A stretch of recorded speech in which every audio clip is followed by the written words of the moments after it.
Hello there. I'm Scotty. You're not.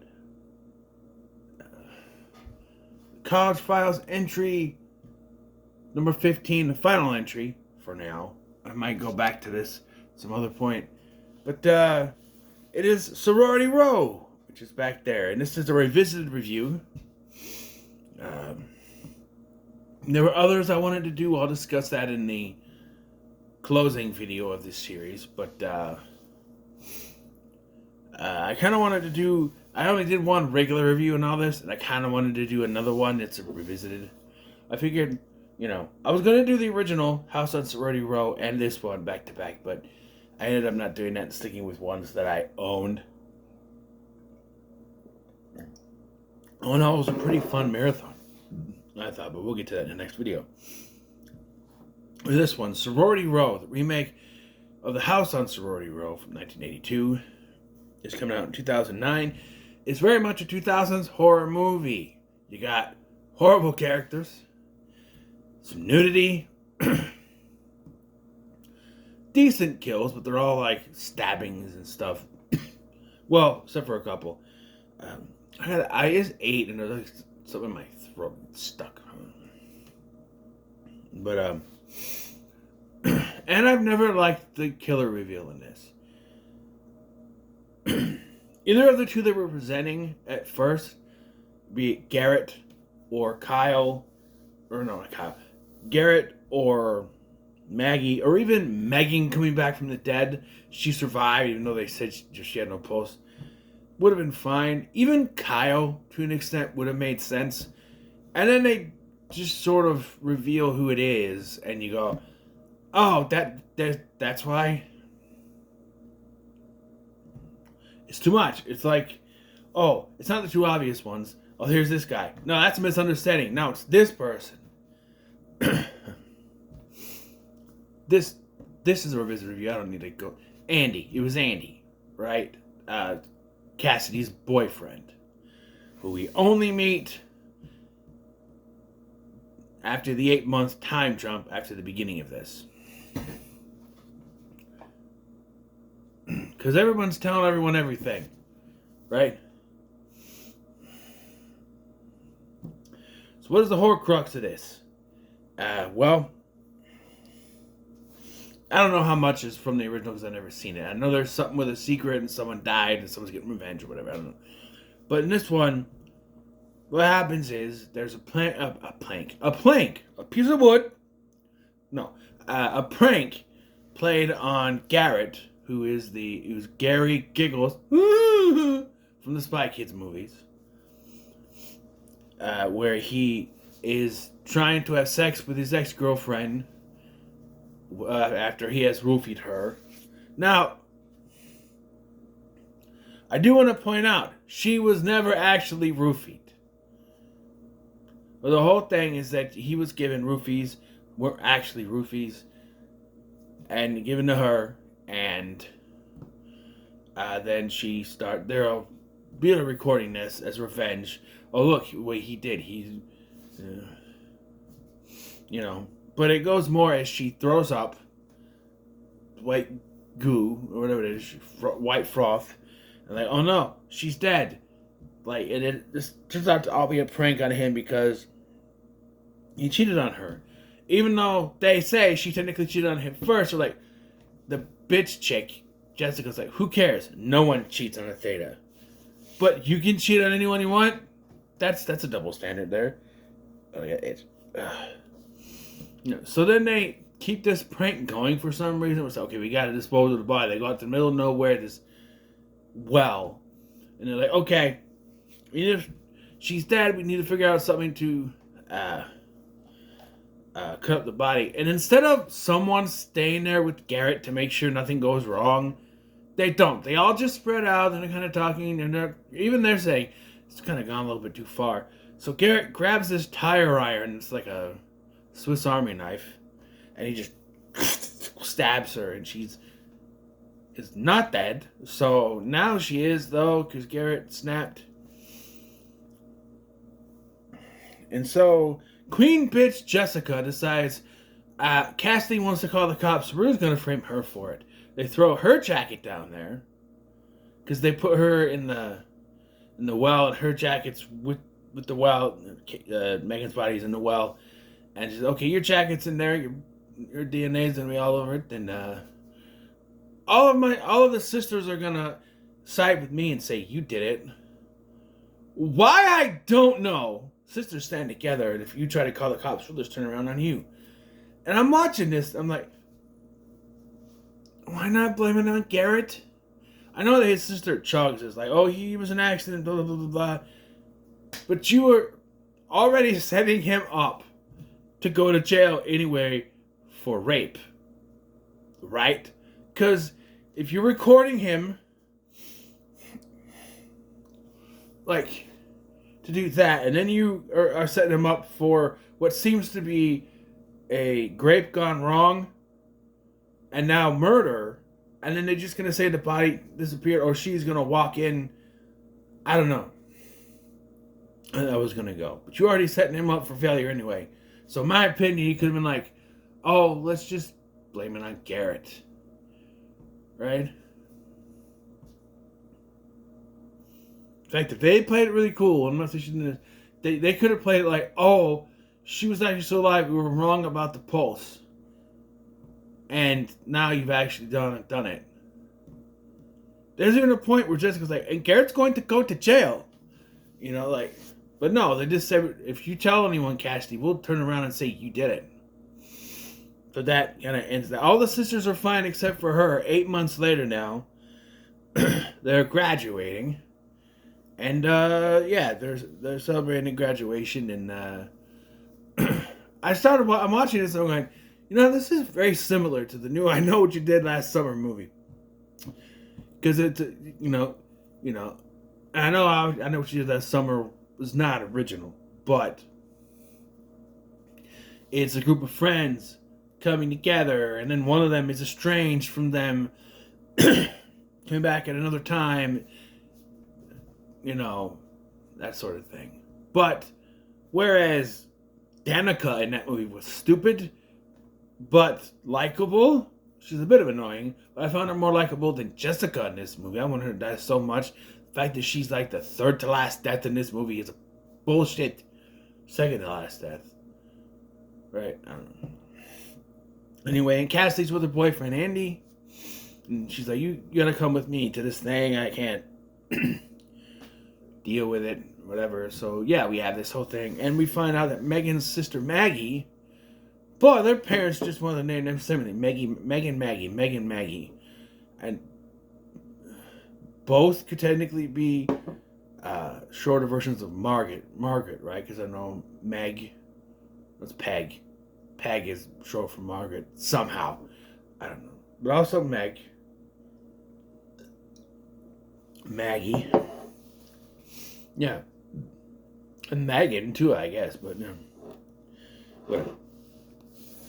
We also meet Jessica's boyfriend, Kyle, played by future Anakin Skywalker himself. Not Hayden Christensen. This is future. This is 2009. Well, actually, you might have already been voicing him. It's, he was also in Disaster movie. Hey, I haven't done this in a while. I haven't done a regular review in a while. Come on. My world's on fire. How about yours? Okay.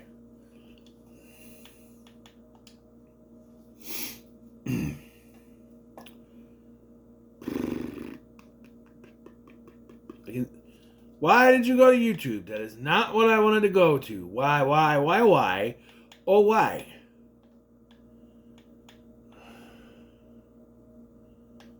And I don't have it in here, so I have to go all the way to my all apps. Go to my apps here. Well, did they get rid of it? Am I just not seeing it right? Microsoft Edge. Rewards. There it is. It's a little circle thingy now. I don't know why.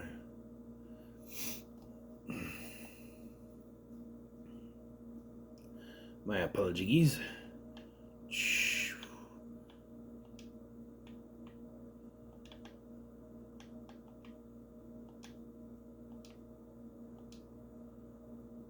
Sorority row. Alright.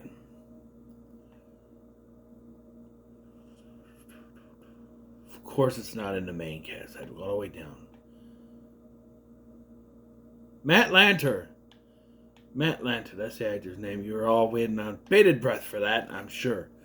Yeah. He was the future voice, or the voice of Anakin Skywalker in the Clone Wars series that I don't like because they shoehorned in a Ahsoka, who is his Padawan, even though he never reached the rank of Master, therefore should not be able to have a Padawan, but what do I know? Just been watching Star Wars since I was a little bambino, what do I know? Anyway, they refused to give him the rank of Master. Yet he can have a Padawan. It makes no sense. And yes, I know that technically Obi-Wan was training Anakin when he was just a Jedi Knight, but still. That's a special circumstance. He was asked to by Qui-Gon. So, shh. So yeah, we meet Kyle. Who comes from the rich part, and, you know, his family has money, and she wants that, so, yeah. See, Chugs is not doing very well after what happened with Megan. She was already an alcoholic, that's why they called it Chugs, but she's died into it. She also is taking pills from her psychiatrist, who she is banging on the side for the pills. Yeah, that guy deserves to die. He gets killed while being handcuffed, and then she dies when she has the whole bottle just... And I see that, I think that's cool, but the glass would break before it would go down someone's throat. It's not that strong. I just think it would break. I don't think it would go a hole down someone's throat like that. You know? What was the movie where someone got a cell phone shoved down their throat? I don't remember. But yeah. So, let's talk about the gratuitous nudity in this. And you might be saying, gratuitous? It's not that gratuitous. Really? Because while there were only 2 points of nudity, really, in this movie... Actually, can we go back a minute and talk about Chugs and how she's hitting on this guy? Not a psychiatrist, not a physiatrist, the other guy that she's, like, making out with, and he's like, you taste like rum. Oh, I threw up. It's okay, though. Hey.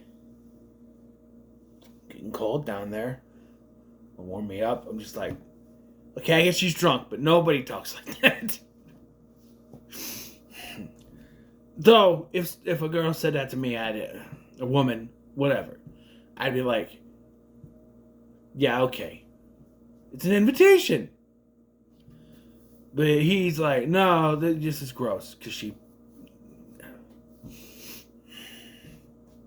Anyway, the 2 points of nudity in this movie, is it 2? Is it only 2? I think... that I noticed that are very gratuitous to me. Maybe there's a couple other times, I don't know. There's a part at the beginning of this movie, maybe there's some there, I don't know. But the 2 that are gratuitous to me is you have this one girl taking a shower who's not a senior, so that she's not allowed to be in there. So Jessica forces her to take her towel off and walk all the way back naked. He's like, okay, take it off. What? Take your towel off. You gonna make me walk back naked? And her response is funny. Fine. Then you'll see what real tits look like. Perfect tits look like. And she next moment, like, decent. I've seen bigger. But they're fine. And then this whole time they're talking about what happened to Megan. There's some other girl who I thought was Cassidy at first. But there's some other girl in there. And she's naked. And I'm like, this is just... Why? There was no need for this girl to be in there. Other than they needed another kill or something. But it's like, this feels like Andy, who's the killer, by the way, has to go out of his way now. Because he's trying to shut up all the people who know about what happened. The problem is, how the hell does he know that she overheard anything? How does he know there's someone else in there? Because it's like, they're talking about stuff, about what happened to Megan. And then she's in there like this, and you see a little bit of boob or whatever. And then Andy shows up as the killer and kills her. And it's like, There was no reason for that kill other than to get another pair of tits on the film on camera. That's it. To have more tits in the film, that's it. There's no reason for that. She's not connected to the rest of the girls. Andy would not go after her. Nor would he know about her. It makes no sense. Other than we need a couple more tits. We just had some. And this girl, the first girl that walked off doesn't die. So I don't know. I did like Chug's death.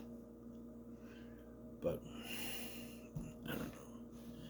And then they start getting texts, which is also like, I don't know what you did last summer. Like, it's from Megan and whatever. She's coming after them. So eventually they go to where they buried Megan. And her body is gone, but the jacket is still there. Apparently. And they think it's Garrett. But they almost hit Garrett. And he has slit his wrist due to the trauma. So it's not him. And he's apparently dead, but he is not dead. We'll get to that at the end here.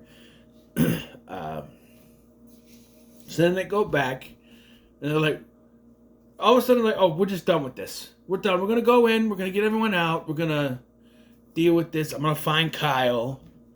Blah, blah, blah. And for no reason whatsoever, Jamie Chung's character decides, I must put off and go this way. There's no reason. She's got to find Mickey or something, but he ends up dead anyway. Her boyfriend's name is Mickey. He was the one was it Mickey? Oh, they had a fight, and he tried to also get two girls to show the tits that didn't go anywhere because the killer showed up. Again, Andy's just walking around in the killer outfit. I don't know why. He's just walking. But Jamie Chung is killed, and then we get inside the house, and they find Maggie, who is, we find out later, is sleeping with Kyle because they took off. But then the killer shows up and goes after them. They get separated. I think Maggie gets like knocked out or something. I don't know. And then they run into Kyle, who is wearing the same robe as the killer, so I think he's the killer. Let's set this straight. Kyle is not a killer. He was not one of the killers. There's not two killers going around, because I'm watching Jason from Sinister Cinema's review.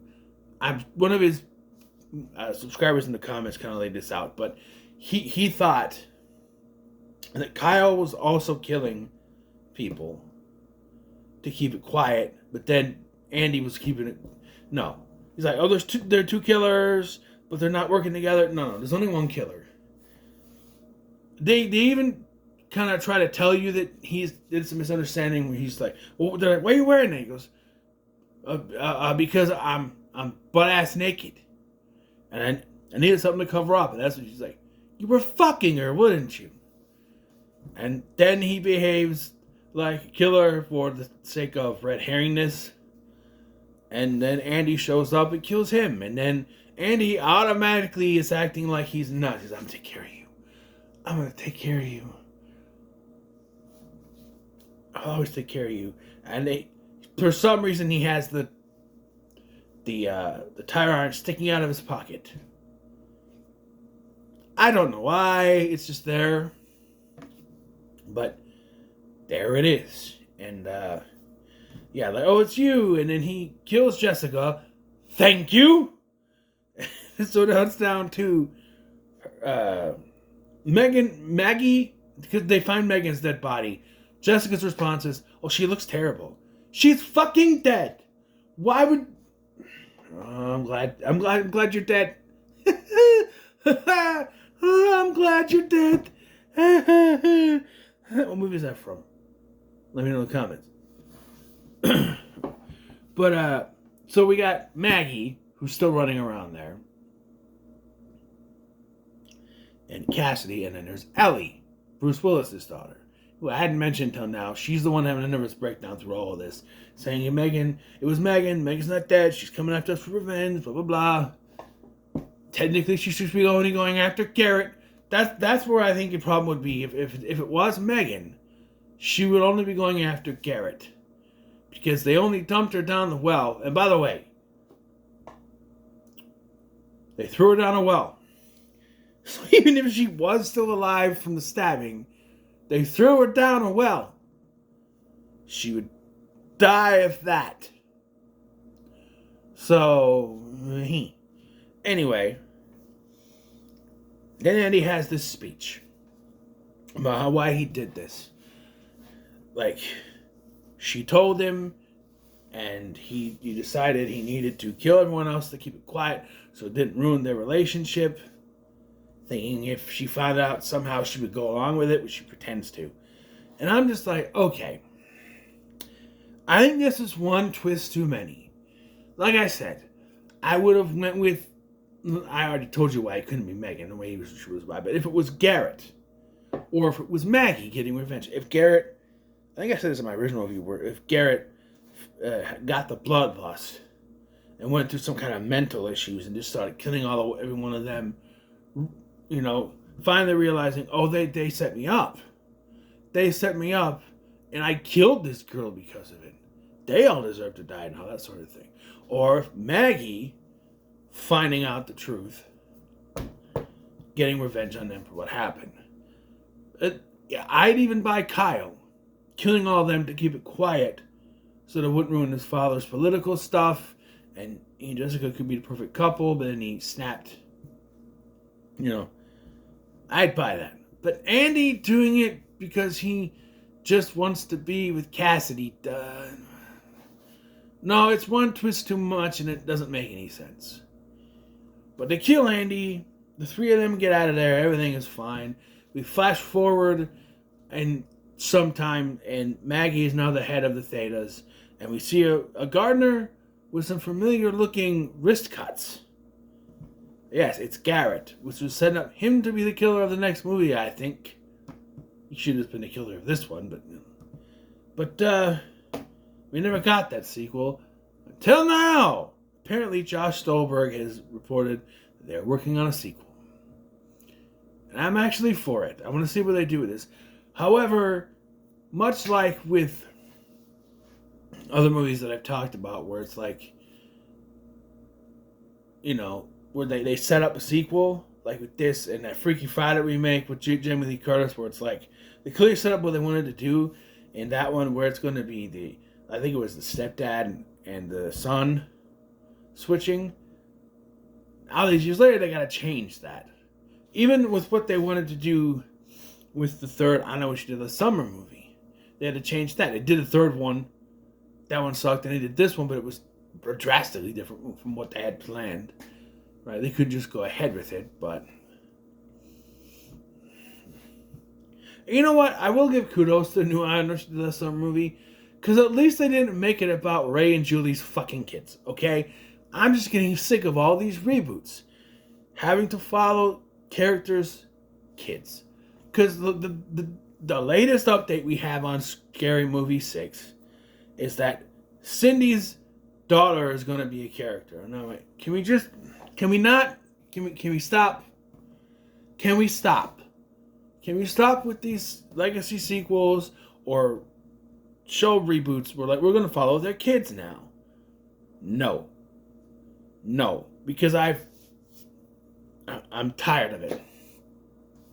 Especially since a lot of the reboots from the TV series don't make sense for them to have kids of that age. Raven's Home.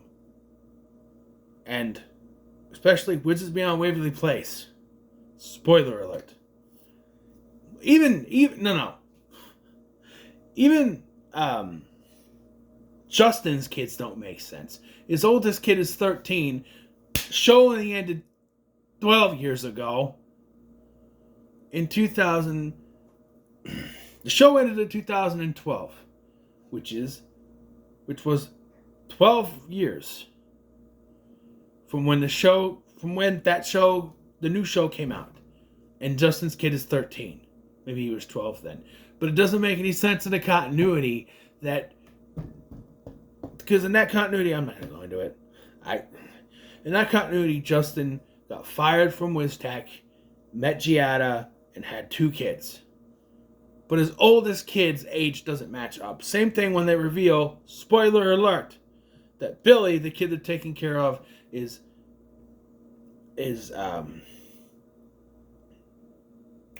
Alex's kid, because she would have had to have been pregnant at the end of the last season for that to make any sense. And even with Raven's she got two 13-year-olds. The show ended in 2007. And that show came out in 2019?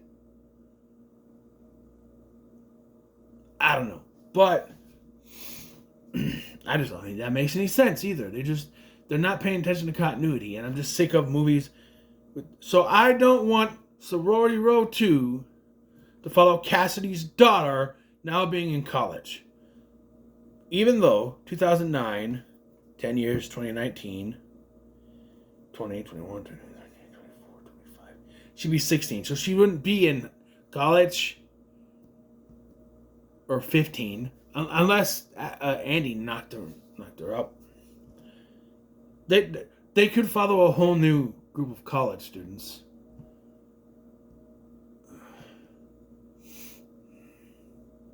And can reveal that Cassidy had a younger sister who was little at that point, and now she's college aged. I don't know. But they can't do kids because it wouldn't make any sense unless they're in high school, which the Sorority Row makes sense. When it comes to this movie, I enjoy it. I have fun. I'll throw it on every once in a while. It's fun to watch, having a background, whatever. So I'll give it a very low. Pretty good. So anyway, other than I'm sorry about my rant about Wizards Beyond Waverly Place and Raven's Home. I know you're all excited about those, but invested in that. Thank you for watching. I'm Sky, and I'll see you in the next one.